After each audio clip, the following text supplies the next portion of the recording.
He said time to lean, time to clean, so I cleaned his office first. I work in a medium-sized retail store where management loves to act like they're running a Fortune 500 company. My manager in particular, Rick, is obsessed with corporate catchphrases. His favorite, and the one he shouts every time someone breathes wrong, is if you have time to lean, you have time to clean. It doesn't matter if we're waiting on customers, resetting displays, or literally just trying to catch our breath. If we're not actively scrubbing something, Rick loses his mind. The funny part is he never cleans anything himself. His office looks like a hoarder's closet. Boxes everywhere, old paperwork stacked on chairs, food containers, outdated catalogs, mystery stains. He tells us he's too busy with leadership tasks to worry about it, but leadership apparently includes sitting in his office watching TikTok videos at full volume. The breaking point came one slow Tuesday when the store was dead. I was at the register, standing with another coworker, talking quietly about a defective return. It lasted maybe 15 seconds before Rick stormed out of his office like we'd set the building on fire. He yelled, "Time to lean, time to clean. If you've got energy to chat, you've got energy to tidy." He made a huge scene, in front of the only 2 customers in the store. We apologized, even though we didn't actually do anything wrong. Rick smirked like he'd just accomplished something meaningful and marched back into his cave of chaos. That's when the idea hit me. If he wanted cleaning, I'd give him cleaning. In fact, I'd start with the area most desperately in need of it, his office. I grabbed gloves, trash bags, sanitizing wipes, and the cart we use for damaged goods. Then I walked straight into his office. The chaos was even worse once I stepped inside. The smell alone suggested something in there had given up on life. I started with the obvious trash, empty energy drink cans, crumpled receipts, expired snacks. Then I got into the piles.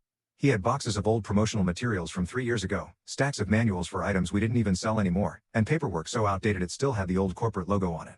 Following the sacred rule he loved enforcing, I asked myself, would a clean, productive worker keep this? The answer was almost always no. So I tossed. A lot. Old forms, expired promotions, random printed emails from 2021. Then I found a stack of what looked like performance evaluations, not ours, but templates. Blank. Unused.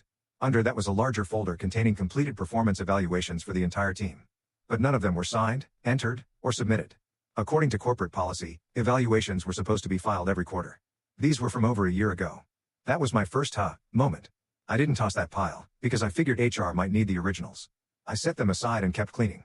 Then came the viral twist. Beneath another pile of miscellaneous paperwork I found a sealed envelope labeled urgent, final warning with Rick's name on it. Inside were 3 HR write-ups, against him. One for unprofessional conduct, one for failing to submit required reports, and one for falsifying timesheets by clocking himself out long after he'd left the store. The final page stated clearly that if he failed to complete his overdue performance reviews and quarterly reports, HR would escalate to termination. The due date? 7 months ago. 7. While I was still processing that, Rick came around the corner and froze when he saw me in his office elbow deep in cleaning supplies. He shouted, "What the hell do you think you're doing?" I answered, as politely as possible, "You said if we have time to lean, we have time to clean. Your office needed it." His face went purple. He ranted about personal property and crossing boundaries, but I'd recorded myself cleaning the whole time for proof, just in case. He snatched at the trash bags, demanding to know what I threw out. I said, "Mostly garbage. Don't worry, anything important I kept in that bin over there." I gestured to the plastic bin where I'd placed the evaluations and HR documents. He looked inside, went pale, grabbed everything, and shoved it into a drawer. He told me to get out. Later that week, HR arrived unexpectedly for a routine audit. They asked for the quarterly reports. Rick said he just submitted them. HR didn't see them in the system, so they asked to see physical copies.